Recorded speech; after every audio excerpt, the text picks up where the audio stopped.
You hear the sound of rattling keystrokes, coupled with Isabel muttering under her breath. Line falls silent, silence stretches, 10 seconds, 20, then you hear Isabel explode. What the hell? He already has one? How the fuck does Rhombus merit a VIP pass when I don't? So, he's already in the VIP area. I'm twice the decker he is, and everyone knows it. What makes him a VIP when I'm not? Just calm down. We know where, at least we know where he is. She takes a moment to calm herself. You can almost feel the heat of her anger radiating through your earpiece. Alright, I know which room he's staying in now. I'll just need a few minutes to get you your VIP upgrade. Flag goes dead. That wasn't good. What do you think we should...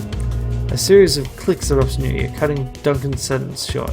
Your PDA begins blinking. You're receiving a video chat request. Answer the call. Isabel blossoms on the screen, along with a pair of towering security guards. The line that connected her to the admin terminal hangs loose from its socket. I'm gonna ask you again, what the hell are you doing here? And take your time and make sure you're telling me the truth. I'll know if you don't.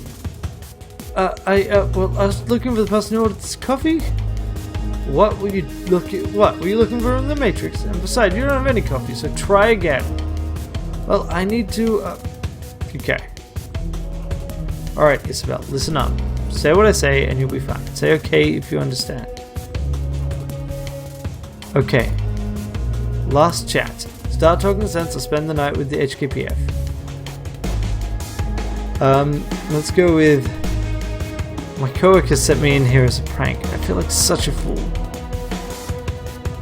My coworker sent me in here as a prank. The words sound rehearsed, but they're tinged with enough genuine panic to be plausible. I feel dumb. We don't have time for this. Just kick her out and be done with it. Yeah, you're probably right. I'm gonna let you off with a warning this time, but only this once. If I catch you anywhere near this room again, I'm turning you over to the police. Got it? But you're getting out of this easy, Isabel. Just go along with it. Yes, sir. Line goes quiet as she moves out of the server room.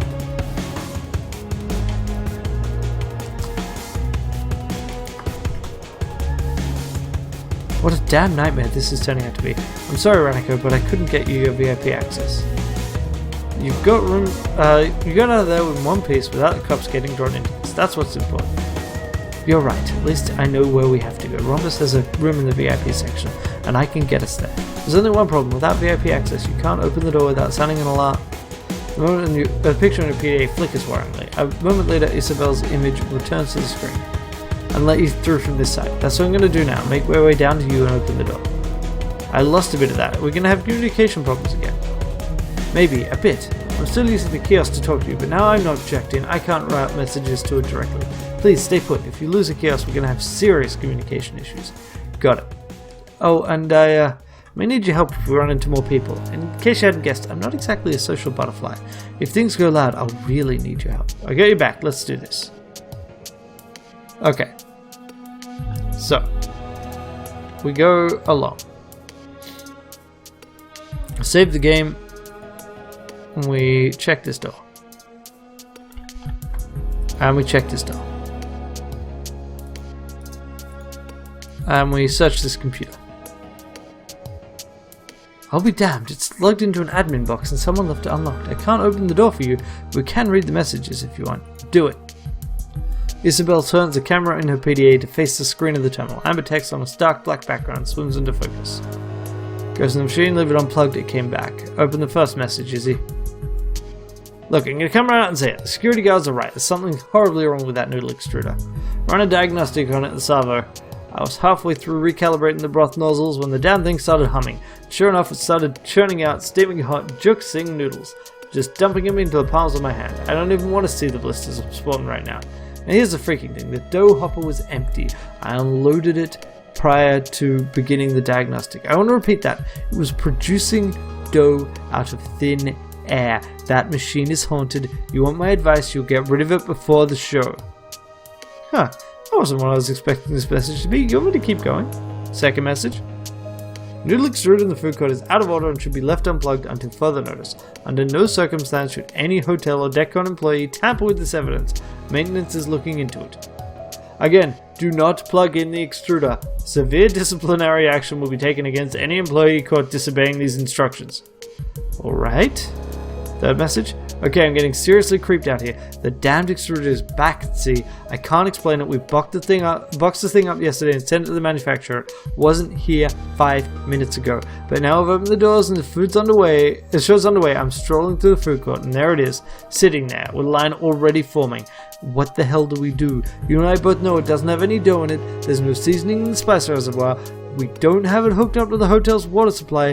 The fucking thing isn't plugged in. Where do the noodles come from? What do we do? Open the last message. It's already too late, Nancy. At least a dozen people have already eaten from the thing. We can't shut it down now, and we sure as hell can't let anyone know about it. If people were to get sick, the show could be held liable. Look, if it's any consolation, I've been poring through the logs of old shows to see if anyone's mentioned the noodle extruder. I found something. This exact same conversation. 14 years in a row. I don't know what's happening with this machine. I don't know where it came from, or how, or why. But it's part of DECCON. No one can get rid of it. No one knows how it works. It just does. And people keep coming back to visit it. I think this is a blessing in disguise. That's what I'm telling myself anyway. Just don't question it and everything will be okay. I don't even know what to say about this. What do you want me to do? Alright, soon enough. Let's get through this door. Yep. Where did the noodles come from is a great line to run into. I really like this little story. Okay, check the door. Save the game.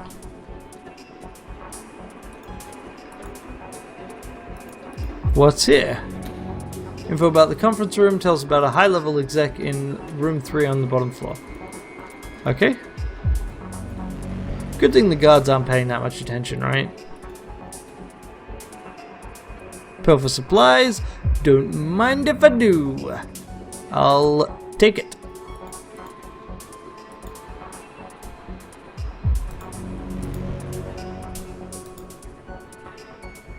Can't deal with either of those doors, so I guess we go down here.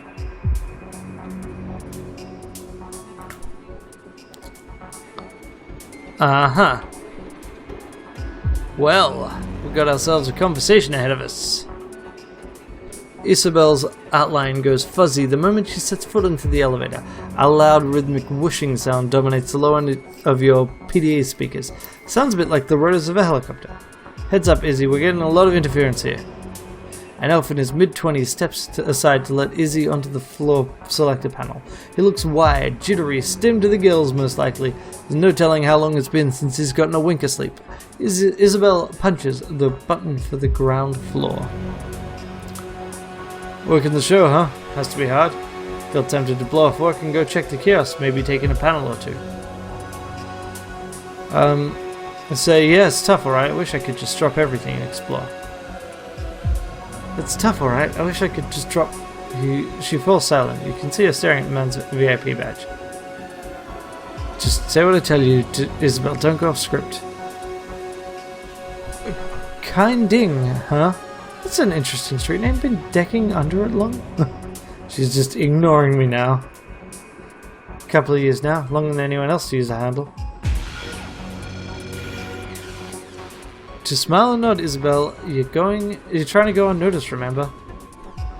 If she heard you, she doesn't acknowledge it. I know who you are. You're the one who shut down the Kowloon City power grid 6 months ago. Yeah, that was me. Let's just keep that between ourselves. They're alright. That little stunt screwed over a lot of local deckers. Her voice is soft. You can detect a definite undertone of hostility. A couple of them soaked up nasty hits of dump truck because of it. They wrecked the grid while they were jacked into their home machines. Our team was in a bind. They needed a power outage right there and then, or they were cooked, so I gave them one. Best solution to a bad situation. Let's leave it at that. An icy silence descends on the elevator car. A few seconds later, Isabel pierces it. There's this Decker. She lived out in Hayway, called herself Spinster. She was a good person. Now she's in the ground. She never came back out of the coma that your stump put her into. Another long pause. Slowly, Ding extends his hand toward the emergency brake. Isabel, do you want to go loud? Because that's where this road takes us. She balls her hands into fists. You can read the tension in her body language. She's biting her tongue. At least, that's what I heard. I'm just a caterer, not a decker myself. He stares down at Isabel. The smiles vanish from his face. Yeah, sure you're not. You come to get me, have you? Take your revenge for your friend? Have people put out a contract on me? Is that it? Okay, let's say yes, I took the contract, but I decided not to go through it. When the elevator stops, walk away and don't look back. Yes, I took the contract, but I decided not. Abruptly, the connection cuts to static. Well, that figures. The static pops and hisses for 10 seconds. Finally, the picture wobbles back into view. Kind Ding is in mid-sentence, practically frothing with rage. Did what I had to do! If you were in my position, you'd have done the same. You'd have gotten them killed! If you could have gotten them killed. He's shouting. The sound of it reverberates in the cramped confines of the elevator car. There was no third way out of that scenario. She starts to respond, the anger clear in her voice. I would not have... Isabel, stop. Listen to me. What? You're crazy. An insane person. When I get out of this elevator, I'm going to the hotel security office. Tell him this. I'm sorry, you're right, sir. I've been clinically diagnosed as a paranoid schizophrenic, and this morning I forgot to take my meds. Please don't tell anyone about this. If I lose my job, I lose my insurance. And you've seen what happens when I don't get my pills. Slowly, the anger drains from his face. Don't worry, your secret's safe with me. It's mine safe with you. Static becomes cut out again. This is getting old. Okay, Kind Ding looks calmer now. The elevator is descending. Remember what we discussed. You keep your cool. This turns out well for both of us. We live and let. Understood? Yes, I didn't want any trouble from you in the first place. I'm glad it was just a misunderstanding. Don't take this the wrong way, but I'll be happy if this is the last I ever see of you. The feeling is mutual. Enjoy the rest of the show. Now get a move on, Izzy. Okay, we didn't... That got a bit closer to ruining everything. Hello? I'm just gonna go this way. But I do kind of want to go that way. Where are we trying to get to? There. So what's over here? Ah, right, no, she's on the floor now.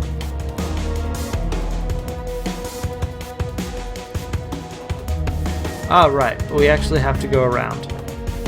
That's kind of interesting. So I do need to go through here, so there's going to be one more conversation.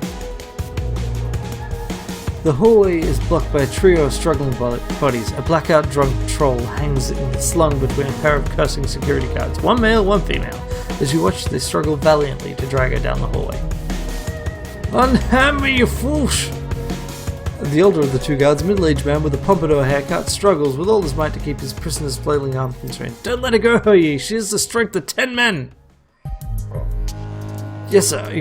You recognize her as the guard who was standing by the employee entries on the show floor. How she got roped into troll-hauling duty is anyone's guess. Clear the hall. Well, this doesn't look good. This doesn't look good.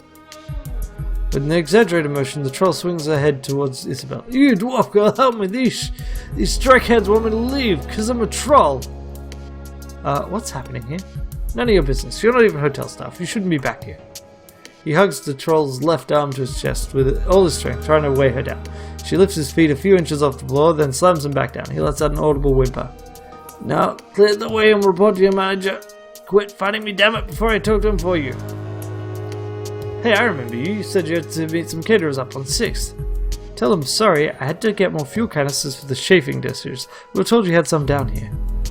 We needed more fuel for the chafing dishes. The buffet is getting cold. There was supposed to be some here. Why would we keep cooking dishes down here? If anything, they'd be in the kitchen. Look, I only know what I was told. My boss said to come down here, so I did. Look, I only know what I'm told. Yeah, my boss said to come here, so I did. You do what your asshole boss tells you, don't you? She tilts her head towards the now violently hiccuping troll. Watch it, Izzy. Don't want to piss him off. Guard looks at her. The security captain strains courageously against his captain's flailing arm, oblivious to everything but his own struggle. Look, just hurry back to the kitchen and get out of her hair. She steps aside to let Isabel pass. Good job, Isabel. This is exhausting. No more improvisation from me. I'm done with this. From now on, I'm your parrot. Tell me what to say and I'll say exactly that. After what happened in the elevator, I think that's a good call. Okay. And they can't really show a troll being dragged. In fact, you run into severe clipping issues there. That's a pity, but that's just like an engine limitation. That's why you do most of the heavy lifting in dialogue. Okay, so we can't get in there, so we just open the door.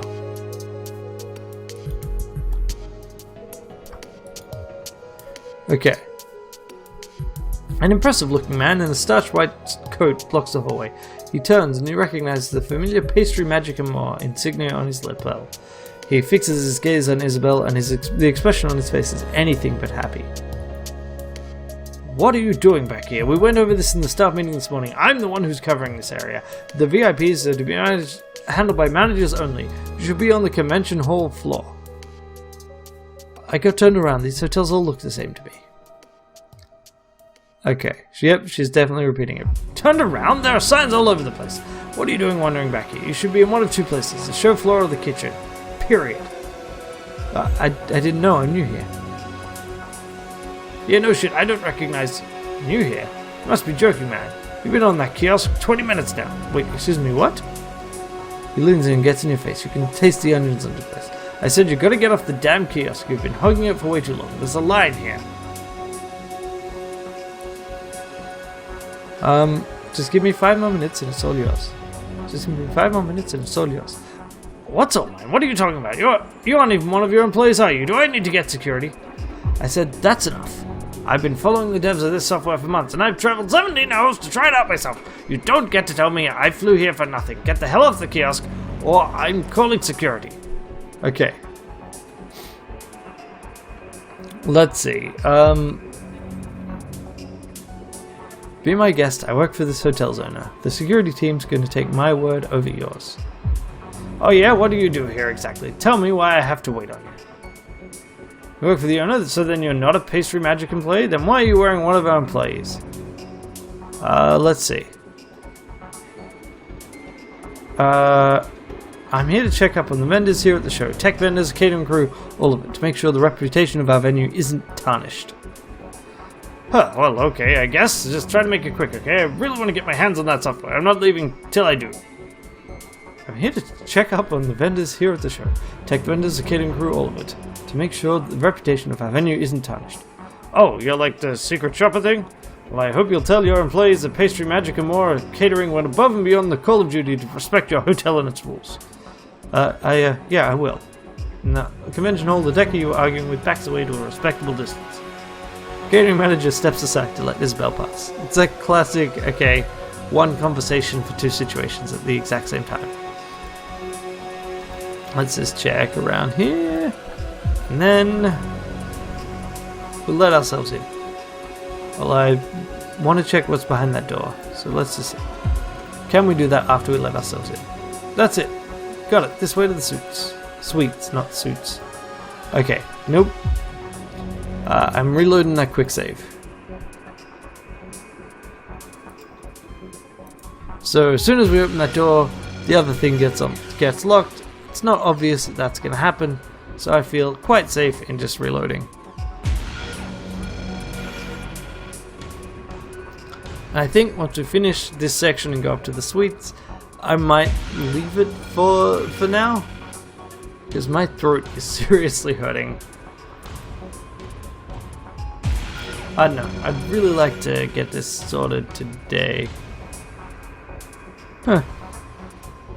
So, in the load screens, it's definitely getting to not responding, and I'm seeing like the old style Windows wait icon, like sound time icon. Come on, dig, chop, chop. Shadowrun Hong Kong, you can do this. Doesn't take much to reload. Okay, here we go. Yeah, we know all that.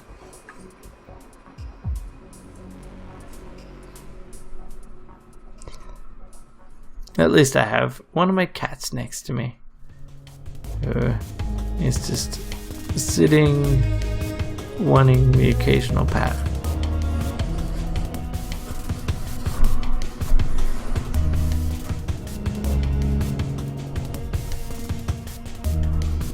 Okay, here we go. Yes, spend your karma wisely. A jack of all trades is a master of none. Alrighty. so what's back here?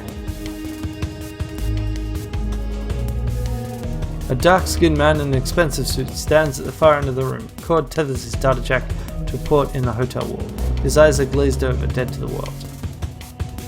He's jacked into the hotel's media library, probably enjoying some slick, professionally produced SimSense fantasy, or something like that. He doesn't even know I'm in the room.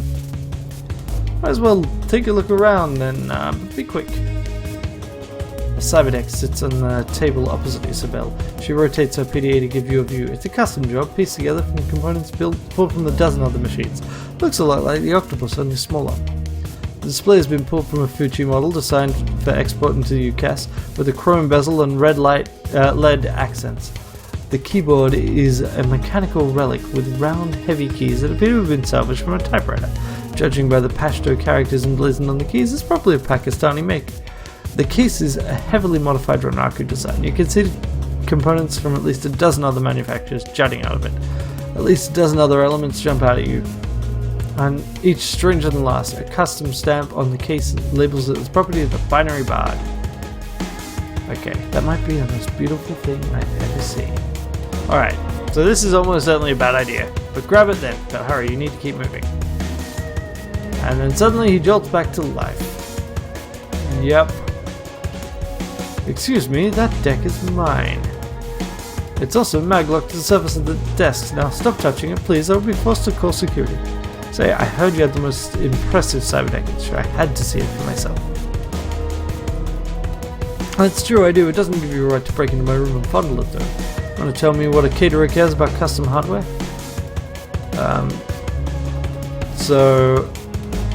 Well, yeah, I'm a caterer, but that's just a job. Decking's my life. I like how she looks him in the eye. Her voice grows deadly serious. Decking is my life. Alright, you love decking. Sure, everyone needs that. So here's what we're going to do. I'm giving you a choice. You can tell me what you want, or you can back up out of here and I can call security. Neither of us wants me to do number 3. Your deck, it's a beautiful piece of workmanship, and I want it. Maybe I could buy it off you. She's not for sale. Tell you what, I could be convinced to let you crack the case open and take a look inside. Maybe you could learn a thing or two. Okay. Sure. Alright, Izzy. Thank man. Look at the box and get the hell out of there. Hey, man, thanks. I really appreciate it. Always love looking at custom builds. No problem. There's a case release latch under the parallel port. Give her a once over and take notes if you want. When you're finished, be sure to close the door behind you. Isabel cracks the case on the deck. Lifting it high, she studies the innards of the device intently, her eyes flitting from connection to connection, from card to card. This is some genuinely impressive work. Thank you, Ranneko. In a day full of unpleasant surprises, this was a really great one. Hey, that's great. Now hurry up, we still need to get to Rhombus. Ah, prototype deck info. I wonder what would happen if we pulled the gun on him. Not enough to, do it, but I do wonder what would happen. So, out of curiosity, we can go in there, but there's now nothing we can interact with. Gotcha. Let's just progress. Yeah, well, I mean, obviously Isabel has to be spelled with an O. Otherwise, how would it be a street name? It'd just be Isabel, like a real name. That's just silly. Alright. So, yep. Got things locked off. Got a room we gotta head to, and we got no other rooms we can interact with, so this is all pretty linear. Open the door. Hello, Rhombus. As you burst through the door, you find yourself standing face to face with a small, heavily tattooed man. Geometric shapes of all the descriptions trace their way down from his temples to his cheeks and neck to his shoulders.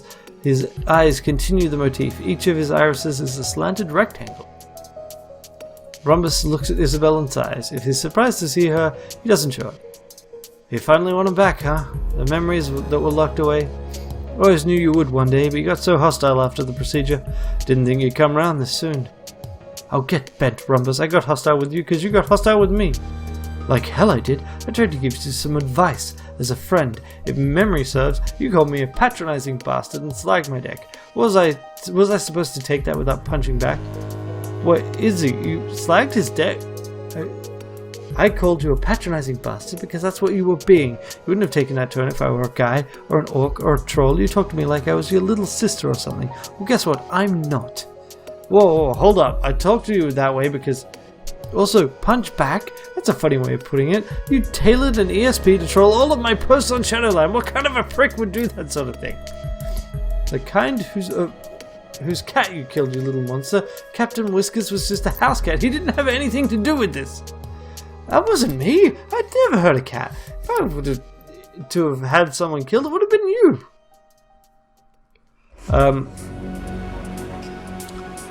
Let's go with... Please keep going. This is good fun. You're the muscle, I take it. You and your jarhead friend over there. He nods at Duncan. She brought you along to beat the information out of me, huh? It's just a job. Nothing personal. Typical. Look. Calm down. I'm not going to beat you up unless you force me to. But I want you to... I can't believe this is happening to me. All over me trying to do you a favor. I guess that'll try to teach me to give some friend advice. It's the second time you said that. This whole feud started over you trying to give Isabel advice. Yes, I don't even remember what we were talking about. I think I was telling her what ram to pick up for a deck, something like that. It was a long time ago. It wasn't what you said, Wombus, it was how you said it. And the argument was nothing. What you did after the argument was unforgivable. Taking the moral high ground isn't going to work. You attacked me first for no reason. Okay, we're not even getting on this. Both of you hate each other, but you were friends. Once, I guess. You guess? You let me perform amateur brain surgery on you. Hell, you begged me to. We were friends, Isabel. Good friends. And then you went and messed it all up. Amateur brain surgery? Please explain what this means. What the hell has this been out? Well, wait. Let's go with... Both of you shut up. I get what is happening here. This is an argument about nothing that spun out of control. You don't know any... He's right, this is exactly it. You want the encryption key for the memories that were locked away? It's yours. I don't envy you the pain that you'll feel when you unlock them, but that's your decision to make. Hey, wait a second. That's the software we're here to find? An encryption key? Yes, I had Rhombus move the memories of my childhood into headwear storage. That's why I couldn't give you details about the walled city. I didn't have access to them. He keys a series of buttons in his PDA. Isabel's PDA buzzes a moment later. There, check your inbox. You got the key. Do with it what you will. I was holding on to it for you anyway. But I thought we were enemies now. We were, but there was no reason for us to be. Just take the key and go. Have a nice life. Say nothing. Isabel stares at Rhombus, a neutral expression on her face. Finally, she speaks up. I'm sorry, Rhombus. I don't know how things got as bad as they did, but sorry. I'm going to find out what happened to Captain Whiskers. I promise you that. That'd be nice of you. I'd appreciate that. Almost bashfully, his gaze splits the ground. He looks away and colour surges to his cheeks. Oh, and I've got something of an admission to make. Look, I get it wrong. You always liked me, but I hate to break it to you. It's never that big a secret. And I know that's why you... What? No, it's nothing like that. You're a nice girl and all, but just no. But then what? My panic button. I tripped it when you broke in. The cops are on their way, but don't freak out. I'll call them off for you. Oh, thanks. Hey, what are friends for? You just wait here. I'll go and meet them in the hall. Draw them off to another room. Shouldn't take 2 seconds. Oh, and it was nice catching up with you. Good luck with the whole memory thing. You're gonna need it. She nods mutely. Rhombus takes off at a run, then disappears down the hall. Hello? I had to flee room 203. Help, quick, get me out of here. Okay, we've secured the target. We're in position. We've secured the target. Okay. Cool. So we'll wait a little bit just in case. I don't think the game actually requires this, but we can and we will. Huh. There's a captain. Let's chat with the captain, shall we?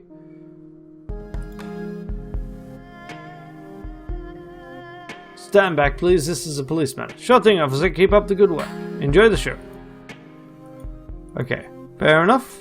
And now we just get the heck out of here. Hopefully without causing any further problems. Let's leave.